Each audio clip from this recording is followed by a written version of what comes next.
Hi viewers, నేను Ramachandra. Welcome to people's voice. Present elections ఎంతో దగ్గర పడిపోతున్నాయి కదండి. మరి ప్రజల మనోభావాలు ఎలా ఉన్నాయి, వారు ఏ నాయకుడిని కోరుకుంటున్నారు, నాయకుడి నుంచి ఏం కోరుకుంటున్నారో అనే విషయాలు ప్రజల మాటల్లోనే విందాం. నాతో రండి. అంటే ఇప్పుడు రాజకీయాలు వస్తున్నారు, చాలామంది నాయకులు వస్తున్నారు, చాలామంది కొత్త కొత్త పార్టీలు ఆవిర్భవించాయి. దీని గురించి ఇప్పుడు నాయకుల నుంచి మీరు ఏం కోరుకుంటున్నారు? నాయకులు అంటే ఎవరైతే మంచిగా మనకు అనుకూలంగా ఉంటారో వాళ్ళకి ఓటిద్దామని చాలామంది అనుకుంటారు అనమాట. ఇంకోటి చిరంజీవి వచ్చాడు కదా, అతనిది బాగుంది, అతనికి కంపల్సరీగా విన్ కావాలని అనుకుంటున్నాను. నాకు సంక్షేమ పథకాలు ఇచ్చేవాళ్ళు నాకు ఇష్టం లేదండి. అందరూ కష్టపడి పనిచేయాలి, సంపాదించాలి తప్ప వాళ్ళకి సరైన సదుపాయాలు కల్పించి వాళ్ళు ఎర్న చేసేటట్టు చేయాలి తప్ప వాళ్ళు బేకార్లు చేసేసి వాళ్ళకి ₹2 బియ్యం ఇస్తాం, ఊరికనే బియ్యం ఇస్తాం, టీవీ ఇస్తాం, ఒక శోభనం మీరు చేసుకోండి మిగతావన్నీ మేము చూస్తామంటే ఎంత పరమ చండాలం అండి. అలాంటివి ఉండకూడదండి నా దృష్టిలో. ప్రతి వాడు కష్టపడ్డాలి. ఇప్పుడు ₹2 బియ్యం ఇచ్చి ₹16 బియ్యాన్ని ₹30 చేశారండి. ఎవడు మిడిల్ క్లాస్ వాళ్ళు డబ్బుతో జరుగుతుంది ఇదంతా. అది నాకు ఇష్టం లేదు.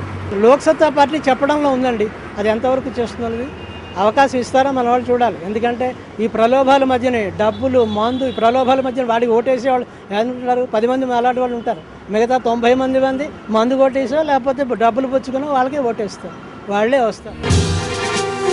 జనాలు ఏ యాక్టర్ అయినా, ఏ పార్టీ వాళ్ళు అయినా, సినిమా యాక్టర్లు, హీరోయిన్లు, హీరోలు రాస్తే చూడడానికి వస్తున్నారు జనాలు. కానీ ఓటు వేసేటప్పటికి వాళ్ళు కనబడరు, ఏదో ఒక పార్టీకే వేస్తారు ఓట్లు.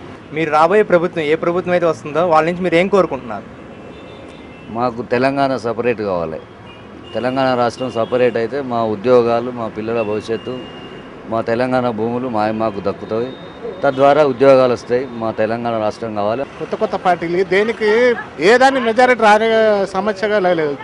పక్కా ఎవరు కండ్ల మూడు వచ్చారు నిలబడ్డారనుకో పక్కా అడుగుతాను. బిచ్చం అడుకుంటాం నల్లకు, కానీ ఊళ్ళు ఏం చేస్తలేదు. ఏమో మా బాధలు వాళ్ళు చెప్పుకుంటాం, ఏమో అని ఒకటే అనుకున్నది. ఎవరికి ఏం చెప్పినా ఏం లాభం లేదు. ఇక మన చేతుల మీద కష్టపడాలి. मुख्यमंत्री का राजशेखर रेड्डी किसी का वोट और उसको सीखे, दूसरे को कोई वोट देने का नहीं, उसको देने का. वो आदमी बहुत अच्छा आदमी है. कोई भी आदमी काम करे साले आदमी को वोट देने का, दूसरे को देने का नहीं. ఓటు వేయకపోవడమే మంచిదని అనిపిస్తుంది. ఎందుకంటే ఎవరిని నమ్మే పొజిషన్లో లేము. ఎవరు చేసినా ఇది ఒక బిజినెస్ లాగా మారిపోయింది. ఎలక్షన్ టైంలో నామినేషన్ అయిన తర్వాత వచ్చే డబ్బులను బట్టి చూస్తే అదే ఎలక్షన్లో మరి గెలిచిన టైంలో ఎందుకు పబ్లిక్ పెడతలేరు వాళ్ళు? ఇప్పుడు నామినేషన్ కాగానే ఒక్కొక్క దగ్గర ₹1,00,00,000 వెళ్తున్నాయండి బయటికి. మరి అదే డబ్బు పేదవాళ్ళకంటూ పంచితే అసలు అతను ప్రచారం చేసే అవసరం కూడా లేదు. అతనంతలో అతనే గెలుస్తాడు. అసలు 100కు 50కి ఆశపడి తొందరపాట్లో ఒకసారి ఓటేసి 5 సంవత్సరాలు బానిసగా బతకడం కంటే ఒక్కసారి ఓటేసేటప్పుడు 100 సార్లు ఆలోచించుకున్నాడండి. అతనంతలో అతను మంచి ఒక నాయకుడిని ఎంచుకుంటాడు. ఎప్పుడైతే 50కి 100కు ఒక బిర్యానీకి అలవాటు పడి అతనికి ఉన్న ముఖ్య ఒక ఆయుధం, ఆ ఆయుధం లాంటిది తీసుకెళ్ళి అతని కాళ్ళ దగ్గర పడేయడం అనేది చాలా పొరపాటు ఉంది. పబ్లిక్ దగ్గరనే ఫస్ట్ అసలు పబ్లిక్ మారాలి. ఇప్పుడు ప్రస్తుతానికి అయితే తెలుగుదేశం ఉంది, కాంగ్రెస్ ఉంది. తెలుగుదేశంతో విసిగించిపోయినాం 9 సంవత్సరాలు. మనం విసిగించిపోయినామంటే కాంగ్రెస్ గెలిపించాం. వాళ్ళు కూడా అంతనే ఉన్నారు. ఇది ₹2 కిలో వేయమంటారు, సంవత్సరం కింద చేసిరు. అవి ఇంతకుముందు ఏం లేవు. అవన్నీ రాజకీయాలు మళ్ళీ గట్టిగా పాలని చెప్పి మళ్ళీ ఎక్కిరాలు అన్నీ చేస్తారు. ఇప్పుడు కొత్తగా పార్టీ వచ్చింది కాబట్టి దాన్ని గెలిపించామని అనుకుంటున్నాం.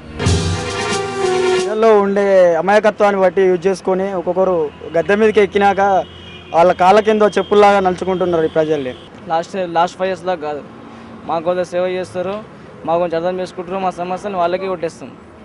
ఏ పార్టీని నమ్మాలంటే మనం ఆలోచించుకుని వేయాలి. మనకు వచ్చే నాయకుడు నిజాయితీగా చేస్తాడా చేయడా. డబ్బిచ్చి వాళ్ళు ₹100 ఇస్తాం, ఇక ఓటు వేయండి అంటే వేయకూడదు. మీరు వచ్చి మాకు ముందు తీర్చండి, తర్వాత మేము వేస్తాం ఓటు అనుకొని చెప్పాలి.